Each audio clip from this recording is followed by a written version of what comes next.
Bonjour la belle diaspora, j'espère que vous allez bien.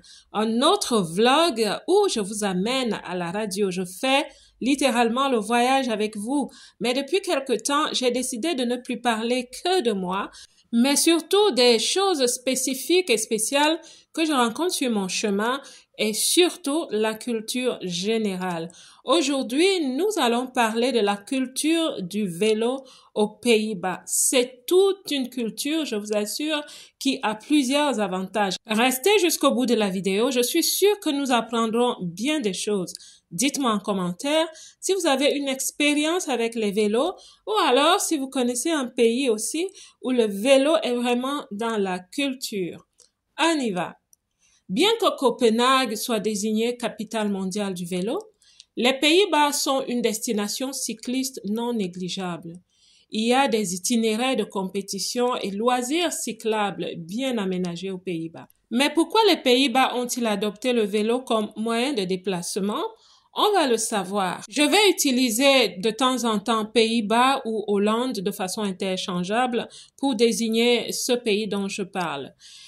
Pour les Néerlandais, à part l'aspect santé, le vélo répond à plusieurs besoins. D'abord, pour la facilité de circuler afin d'éviter les embouteillages. 95% des routes urbaines sont équipées de pistes cyclables. Parlons aussi du besoin écologique. Le besoin écologique de protéger l'environnement et la couche d'ozone est précieux à la politique néerlandaise. Dans ce sens, une loi est en passe d'être adoptée qui exigerait que tous les véhicules neufs achetés à l'horizon 2025 soient électriques. L'exemple vient d'en haut. Si vous suivez les nouvelles des Pays-Bas, vous savez que l'ancien Premier ministre, M. Mark Rutte, est un fanat du vélo. Il n'hésitait donc pas à faire des sorties officielles à vélo, sans lésiner non plus sur son costume-cravate professionnel, bien sûr. On l'a même une fois vu à vélo lors d'une visite au palais du roi à La Haye. À la sortie de son dernier jour de travail aussi, il était salué par ses collaborateurs alors qu'il partait à vélo. Je vais aussi parler d'un avantage subtil qui encourage les Néerlandais à utiliser le vélo en masse. Et vous serez surpris. Dans le parc automobile néerlandais, il y a en moyenne un véhicule et demi par ménage. Mais quand vous venez d'arriver en Hollande, vous serez choqué de voir des directeurs et des hauts cadres aller au travail en veste et cravate en vélo. Rassurez-vous, une Tesla ou une autre voiture de marque est garée à la maison chez eux. Aller au travail à vélo protège la couche d'ozone, c'est sûr, mais aussi le porte-monnaie et toute personne qui sait compter ses sous le sait très bien. Les Néerlandais ne sont pas dupes. Ils capitalisent aussi sur cet aspect de l'enrichissement. Je vais encore ajouter un autre aspect lié à l'éducation des enfants. L'éducation liée à l'utilisation du vélo commence à un âge très bas. Dans chaque famille, il y a autant de vélos que de personnes. En Hollande, on naît avec un vélo.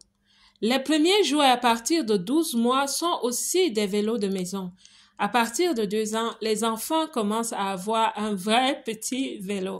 Avant cet âge, ils s'accoutument au vélo par le moyen que les parents utilisent pour les transporter à la crèche ou pour aller faire des courses. Parlons aussi du tourisme.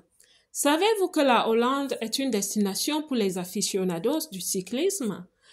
Pas seulement du fait que le Tour de France traverse aussi la Hollande, mais surtout que le pays en lui-même organise des activités et des circuits cyclables qui attirent les étrangers chaque année.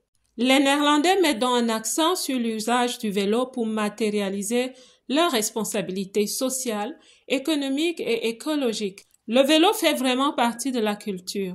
Les étrangers adoptent avec aise ce moyen de transport. Il faut dire que quand on arrive dans un pays, on n'a pas assez d'argent. Alors, si on peut se déplacer sans coût après avoir acheté un vélo, quelle aubaine! J'espère que ce vlog a été un petit documentaire qui vous a apporté une information de plus dans votre librairie de connaissances. Alors, au prochain vlog vers la radio pour une autre découverte. En passant, l'émission ce jour-là était merveilleuse. Je vous invite à aller suivre la vidéo dans le premier commentaire de ce vlog et surtout d'aller soutenir la cause contre la drépanocytose. Comme d'habitude, que Dieu vous bénisse. Moi, je vous aime.